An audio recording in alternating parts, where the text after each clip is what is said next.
Here's a look at our still photo of the day. It's a good one. It's of Boston bartender Chris Laudani. He's clearing snow off of not just a part in downtown Boston, but specifically the finish line of the Boston Marathon. Laudani says that he was shoveling outside of the nearby restaurant where he works in Tens Bar because, you know what? That finish line, he said, was about so much more than that. It's his favorite spot in the city, he said. He's run the marathon 5 times. He's also was a participant in 2013 during, of course, that horrific bombing. He and his brother were thankfully not hurt. All right, speaking of the storm, shut down subways, roadways, flights in and out of New York. Basically, New York was basically put at 11 o'clock on kind of a new curfew. But amazingly, de Blasio, and to a degree Cuomo, but certainly de Blasio, has become a punching bag on this one. Dominic, we talked about this before. Are you surprised by the level of complaint that has come after it? I definitely am. I mean, isn't it better to be safe than sorry? And de Blasio, based on his own words, he didn't shut down the subway. That's why we're seeing the start of a little bit of a feud between de Blasio folks and Cuomo folks. Over the MTA, yeah. Over the MTA. And, you know, I mean, you're the mayor of the city and you find out 15 minutes in advance that your subway system is about to be shut down. I mean, this whole argument, what are we really debating? What is the argument?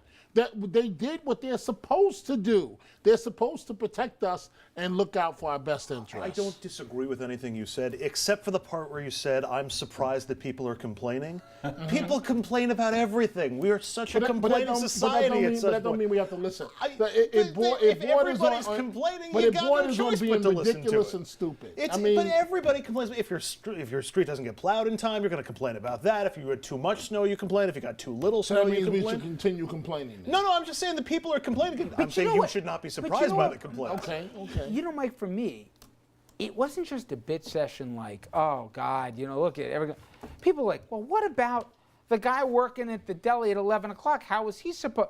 I'm like, the guy's dealing with a whole city. The expectations of the public have gotten so out of control that you should virtually be able to control everything. It's called a blizzard, you know? They were off by 50 miles where it was going to go. This, you know, what would we have done to the guy? And I haven't defended de Blasio left and right on the show, but what would he have done to the guy if he underplanted? Remember what we did a few years ago when they had the kids going to school during a whiteout? I mean... Look, you're absolutely right. So he's damned if he does, he's damned if he didn't. You know, when he missed a storm and the Upper East Side wasn't appropriately plowed, it was, you know, he screwed up there. There's a storm coming, a major storm that, take a look at Boston, that could have really cleaned us up.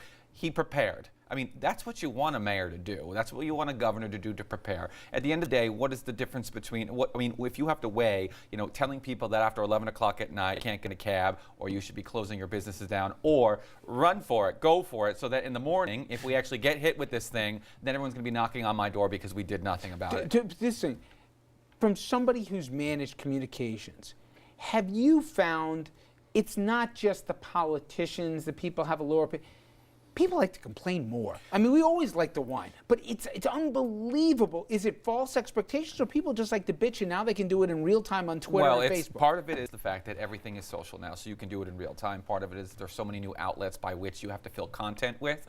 So, I mean, there's nothing better for tabloid than a snowstorm or someone botching up a response to it. There's nothing better for cable news. I mean, you have to fill content. So, you know, the content for 24 hours was Armageddon is coming with this storm. It doesn't. I am. Hey, I'm a willing participant. Wait, I'm not going to complain about this. But you know, so you fill up 24 hours of news with Armageddon is coming, and then Armageddon doesn't happen. Well, you were planned out. I mean, what the hell is our content going to be now for the next 24 to 48 hours? You're not going to blame yourself. You're going to blame somebody else. Yeah. It's not our fault. All right, now the storm did bring about, though, a new local celebrity, Mayor de Blasio's sign language interpreter. I'm sure SNL is going to have some fun with this thing this weekend. If you missed him, take a look. We obviously missed the worst of this storm, which is a blessing for New York City. We have an old saying that we live by around here: prepare for the worst and hope for the best.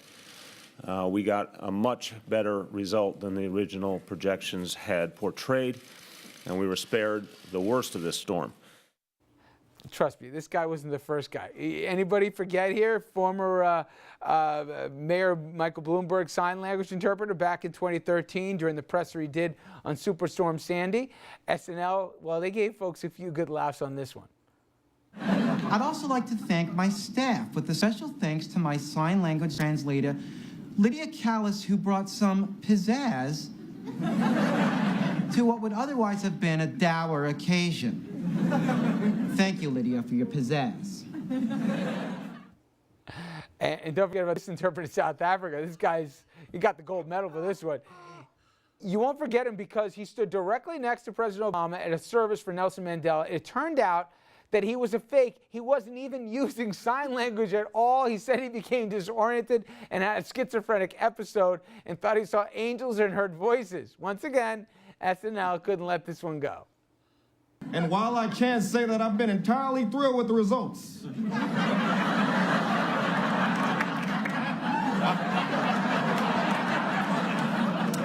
I'm just relieved that the website has been turned on again.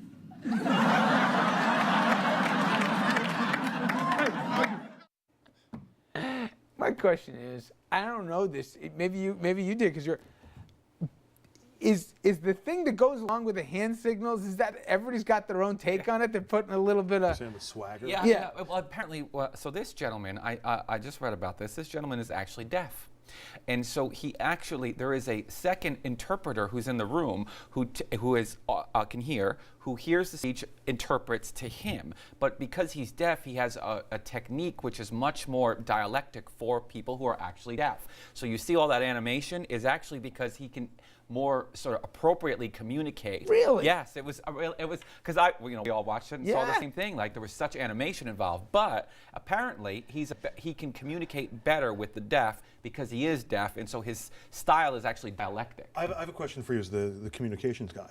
If it's your guy who's at the podium and he's somewhat being overshadowed by the sign language person, is that a problem? Do you want somebody, the sign language person, to have that kind of panache? No. You really don't? You don't. You could move farther to the side. I'm always so surprised how close they are next to the speaker. You can hear them have still to from be 50. have to be in the They shot. have to be in the shot. They have So to be that in the people shot. can. Yeah. So people Yeah, can- it's an interesting choice. I mean, it could very well be that. I mean, it could be a matter of policy for the administration that we're actually, in the past, New York City has not actually communicated well with the deaf, and so therefore we wanted to put someone who sort of had a different technique and could more appropriately communicate. But you're right. You want nothing normally that would distract from what is supposed to be the focal point, which is in this case the mayor. I think it might help. I was trying to be quiet, but you just looked at me. Call me the spoiler at the table. Oh, boy. I don't think it's funny to make fun of people that need special services. This is the way that they communicate. And that's just the way. Okay, maybe but- I'm a bit more sensitive because my son has special I needs, get you, but I don't see it as funny. But the day later, everyone's only talking about the sign language guy. They're not talking about what the person was, the mayor, the governor, who was ever talking. I said maybe I'm the spoiler at the table. We're not making fun. I think Yeah, we're but the celebrating last couple of minutes we've been pizzazz. making fun of it. And I don't get it. I don't think it's cute. It's just Yeah. the way I feel. That was a terrible thing you did, Andrew. All right, thank you, guys. Coming up next, it has Now been, that's cute. no. Wait, I don't like that at all. When we come back, this is, by the way, really tough transition. 70 years, yes, it has been an anniversary this world never wished it's had. It has been 70 years since the liberation of Auschwitz. Now, after the break here, we're going to hear one very moving survivor story. Please stay with us.